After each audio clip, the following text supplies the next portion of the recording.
setiap kita memiliki hak dan kewajiban. Demikian juga kedudukan kita di dalam Kristus sebagai anak-anak Allah memiliki hak dan kewajiban. Ya.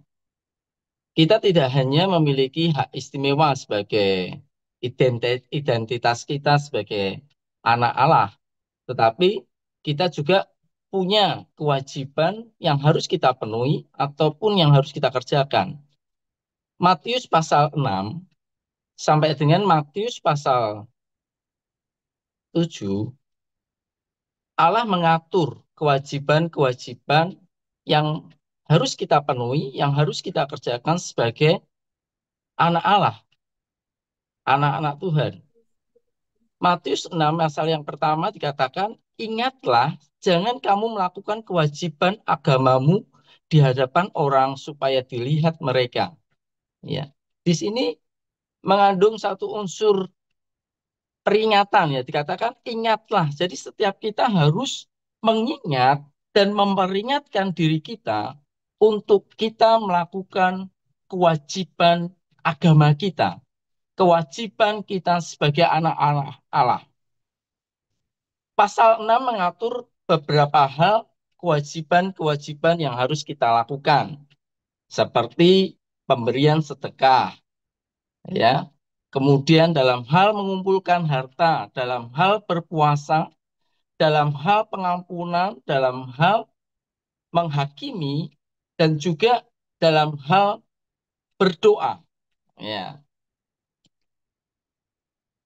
Matius pasal 7 ayat yang ke-7 dikatakan bahwa mintalah maka akan diberikan kepadamu. Carilah maka kamu akan mendapat. Ketoklah maka pintu akan dibukakan bagimu.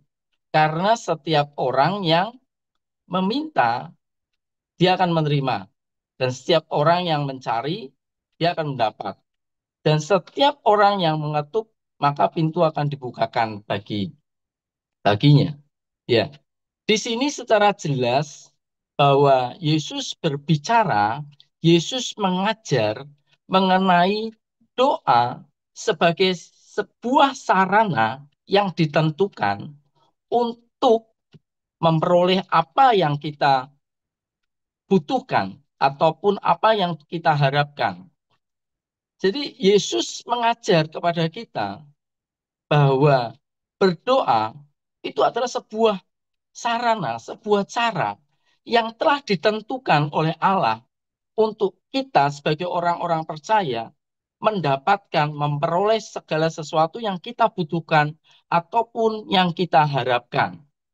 Kalau kita perhatikan, di dalam ayat ini ada 3 kata kerja, yaitu mintalah, carilah, dan ketoklah. Apa yang ingin Tuhan ajarkan kepada kita mengenai hal ini? Yaitu bahwa dalam hal berdoa, Yesus menghendaki agar kita bertumbuh. Ya, kita tidak hanya sekedar meminta, tetapi ada perkara lain yang harus kita lakukan, yaitu kita mencari dan kita mengetok. Ya, di sini mengandung makna bahwa apa yang kita doakan, apa yang kita minta, itu harus kita lakukan secara terus-menerus. Kita harus lakukan dengan sungguh-sungguh. Bahkan kita harus melakukan dengan satu effort yang lebih.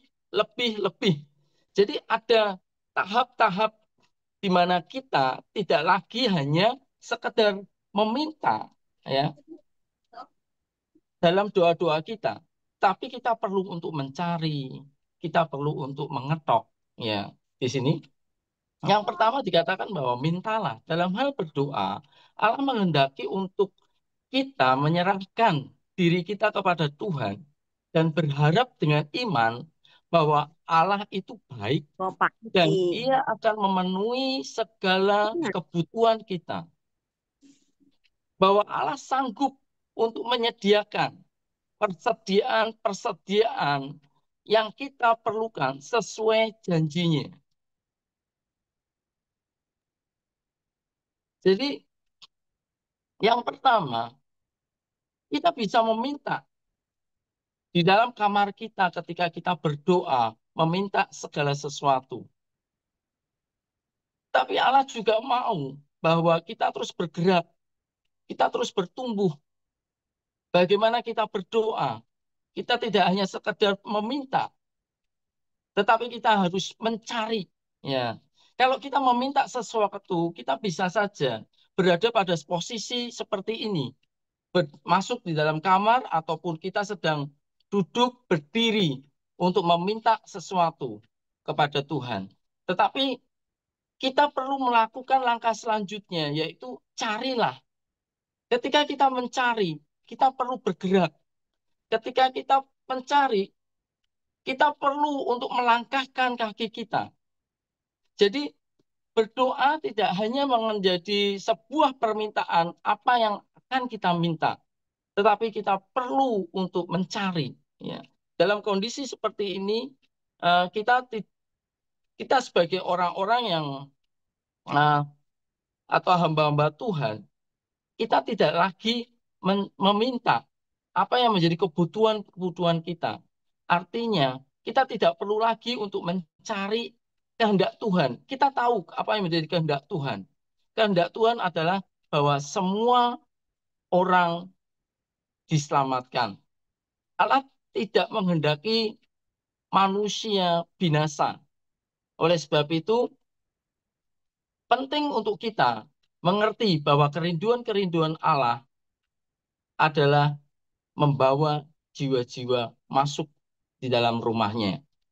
Jadi kita tidak hanya hari ini berdoa untuk memuaskan apa menjadi kebutuhan-kebutuhan kita, tapi kita sudah mengerti ketika kita berdoa sesuai dengan kehendak Tuhan. Maka tindakan-tindakan kita pun harus mulai sinkron dengan apa yang kita doakan. Maka kita harus mulai mencari apa yang kita minta. Kemudian kita akan lebih agresif lagi ketika dalam berdoa kita mengetok pintu. Ya. Jadi inilah tahapan-tahapan pertumbuhan-pertumbuhan yang ingin supaya kita sebagai orang percaya melakukan kewajiban-kewajiban seperti ini. Kita punya visi 111 GKKD 5 kali. Kita bisa tiap pagi berdoa bersama-sama meminta. Tetapi apakah sekedar itu yang ingin Allah kehendaki di dalam hidup kita? Kita tidak hanya perlu untuk meminta, tetapi kita harus lebih lagi yaitu mencari, mengetok. Lukas 14 ayat yang 23 dikatakan, pergilah. Maka kata Tuhan itu kepada hambanya, pergilah ke semua jalan dan lintasan dan paksalah orang-orang yang ada di situ masuk karena rumahku harus penuh. Kita perlu melakukan satu tindakan iman yang lebih, bahkan kita harus bergerak aktif, bahkan kita lebih agresif lagi untuk membawa orang-orang masuk ke dalam rumah Tuhan, karena itulah yang dikehendaki Allah. Jadi untuk mencapai, untuk merealisasikan visi 111, kita tidak hanya berdoa setiap pagi, meminta Tuhan kirimkan jiwa-jiwa. Tetapi kita harus perlu pergi ke semua jalan dan lintasan. Dan paksalah orang-orang, semua mereka yang buta, semua mereka yang lumpuh, semua mereka yang miskin. Kita harus bawa mereka. Kita harus paksa mereka. Dengan tujuan untuk menyelamatkan. Mereka yang buta, mereka yang tidak pernah bisa melihat rencana Allah di dalam hidupnya, itulah yang harus kita tolong supaya mereka melihat bahwa ada rencana, tujuan Allah di dalam hidupnya, supaya mereka melakukan pekerjaan-pekerjaan baik, perbuatan-perbuatan baik, supaya nama Tuhan dipermuliakan. Kita harus menolong mereka yang lumpuh, yang tidak bisa berjalan di dalam rencana-rencana Tuhan. Kita ajarkan kepada mereka bagaimana mengisi kehidupan mereka ketika mereka melangkah dengan benar ke arah tujuan yang sudah Allah tetapkan di dalam hidup mereka. Kita harus paksa mereka. Bahkan Yudas 1 ayat 23 mengatakan, selamatkanlah mereka. Bahkan untuk menyelamatkan mereka, ada jalan yang harus kita lakukan, yaitu merampas mereka dari api. Selamatkanlah mereka dengan jalan merampas mereka dari api. Pull them out of the fire, gitu. Dikatakan kita harus tarik mereka. Jadi ini satu tindakan yang cukup agresif untuk memaksa mereka, merampas mereka untuk masuk di dalam kerajaan Allah, untuk membuat rumah Allah penuh. Maka saya akan melihat bagaimana kegerakan yang luar biasa terjadi di GKKD, yaitu ketika visi satu jiwa, satu jemaat membawa satu jiwa dalam 1 tahun, dan dalam masa 4 tahun, maka GKKD akan menjadi 5 kali. Itu akan terjadi, itu akan tergenapi ketika di dalam kehidupan kita, ketika kita berdoa, meminta, ya, jiwa-jiwa kepada mereka, tapi kita tidak hanya sekedar meminta, tetapi kita perlu untuk mencari. Kemudian kita perlu untuk mengetok, memaksa, merampas mereka, ya, merampas mereka dari api, merampas mereka dari gerbang neraka, ya, bukan merampas dari gereja-gereja ataupun bahkan merampas dari satelit-satelit yang ada. Kan bagian kita adalah menyelamatkan mereka yang sedang berada dalam ikatan-ikatan dosa, mereka yang terbelenggu dalam api neraka. Itu yang menjadi bagian kita.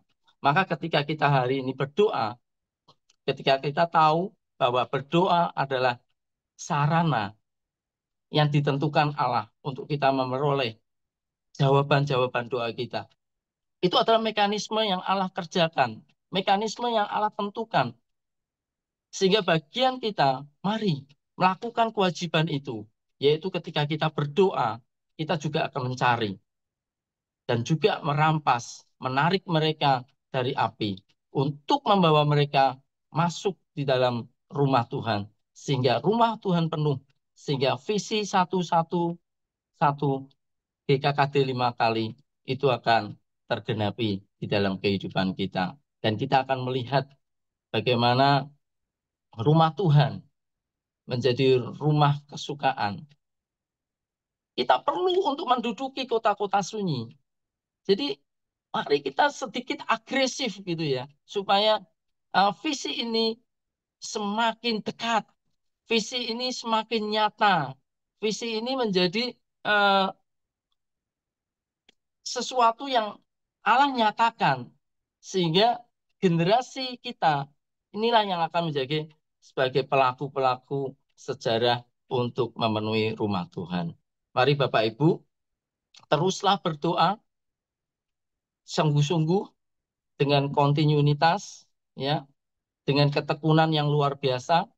Kalau saya boleh pakai kata-kata yang sering dipakai oleh Pastor Mora, kita harus komitmen dan konsisten untuk melakukan doa-doa pagi seperti ini. Jadi kalau misal ada wacana bahwa doa pagi perlu dievaluasi, doa pagi perlu dihentikan karena tidak mendatangkan manfaat, karena kita terjebak dalam sebuah rutinitas, maka usulan-usulan seperti itu sangat-sangat tidak alkitabiah. Justru kita harus semakin giat untuk melakukannya. Kita harus terus berdoa, kita harus terus mencari, kita harus terus mengetok sampai visi Tuhan tergenapi atas GKKD. Tuhan Yesus memberkati. Mari kita berdoa.